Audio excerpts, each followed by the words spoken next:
Thanks to Greg Doucette's no-nonsense approach and brutally honest reviews, countless bodybuilders have become his victims. From calling out steroid cycles and PEDs to mocking fitness philosophies, Greg has made a name for himself by exposing what he sees as hypocrisy and misinformation in the fitness industry. And for every fan who praises his bluntness, a bodybuilder has felt the sting of his criticism, and in some cases, it's gone far beyond that. Let's explore the bodybuilders who've become prey to Greg Doucette's relentless critiques, and if you're excited by intense battles and explosive confrontations, wait for our last showdown, because it will be the most triggering.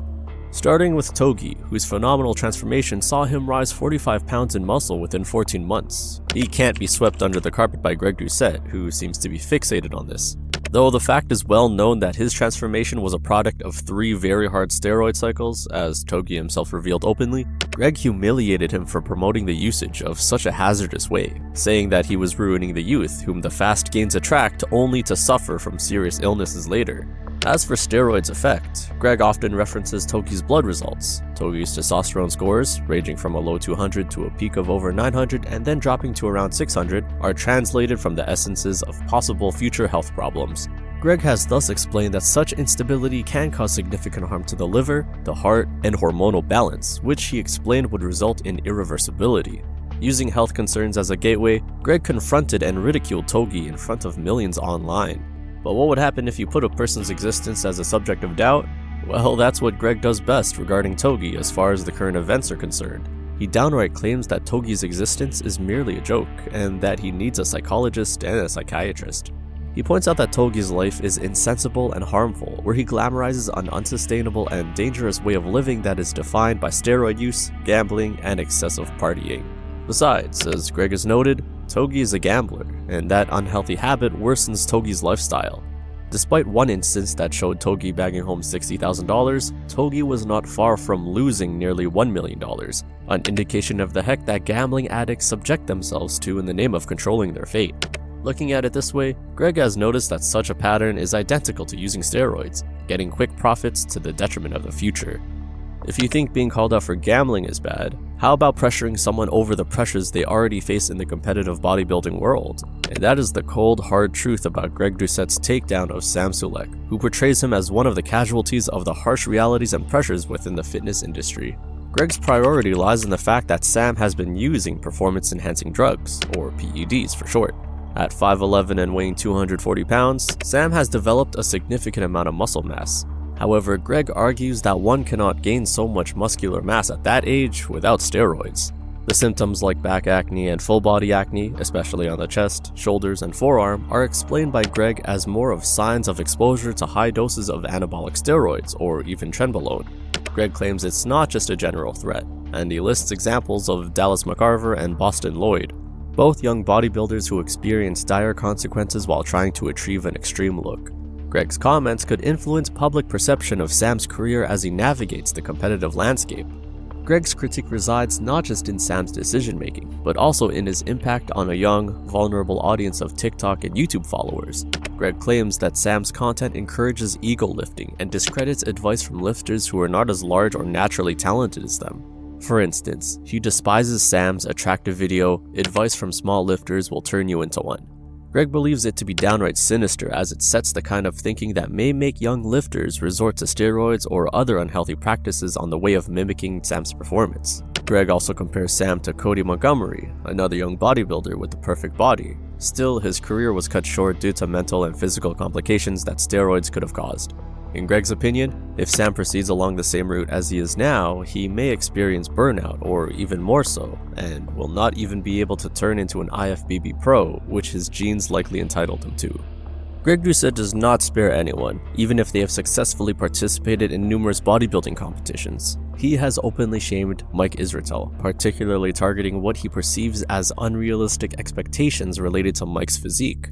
His critiques focus on the physique standards Mike promotes and whether they set an achievable benchmark for others in the industry. At 225 pounds, Mike has been advised by Greg to diet down to 212 pounds to achieve the necessary leanness and conditioning for competitive success. Greg reiterates his opinion that, somewhere, Mike has it wrong. Although Mike is muscular, he is not as sharp and defined like other competitors at the pro level. Consequently, Greg singles out the absence of the striations on Mike's glutes and the visible skin folds on his lower back as evidence of obesity in the form of fat mass, although these result from water retention. This puts constant pressure on Mike and makes him ready to sacrifice his health to have the body he desires, which is most likely unnatural for him. Similarly to Sam Sulek, Mike has been heavily criticized by Greg for what he refers to as abusive doses of PEDs, which he said have had irreversible side effects such as crippling anxiety, violent intrusive thoughts, and cognitive impairments. This is according to Mike's revelations of how he spends each day fighting depression, anger, aggravation, and the loss of capacity to feel joy. Greg does not seem to appreciate Mike's performance in competitions, where he has been ranked 6 out of 11 in the 35+ age group and 7 out of 14 in the 40+ age group. He states that these are unimpressive achievements, especially given Mike's experience and physical build. Greg compares them to the performances of other competitors and even his previous achievements, which he announced that he went pro without preparing for after 42 contests. And if all that wasn't enough, Greg discourages Mike's pursuit of an IFBB Pro card, particularly at his age, simply blaming it on health issues. Greg argues that as Mike enters the 40+ category, his chances of turning pro will diminish, especially as younger, more conditioned competitors emerge. Now, imagine publicly calling out someone for all the fitness advice they have shared and claim to stand up to over these years. That's exactly what Greg does with Mike O'Hearn. He risks and stakes his reputation on the line. O'Hearn has stood for his caloric surplus diet and a 1,000 calorie surplus required for gaining muscles.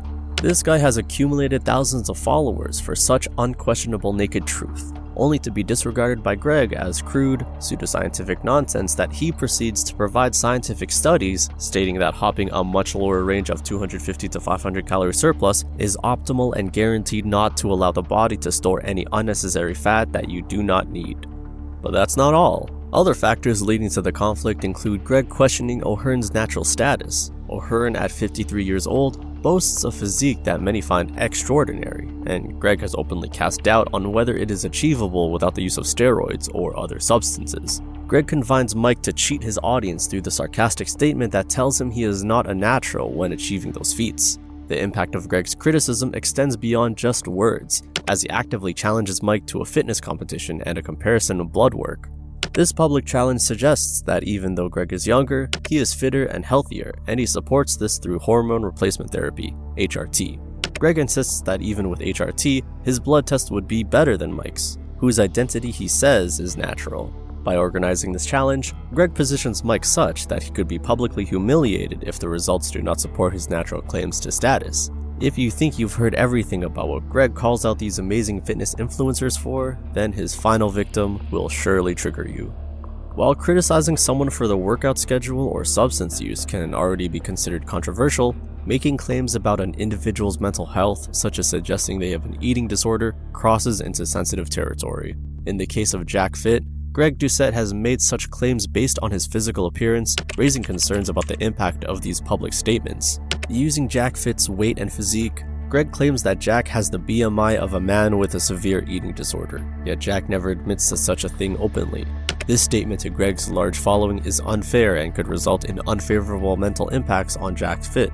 What's worse, instead of giving tips on how Jack could improve his performance, Greg makes fun of Jack's body, training, and nutrition, which is highly damaging.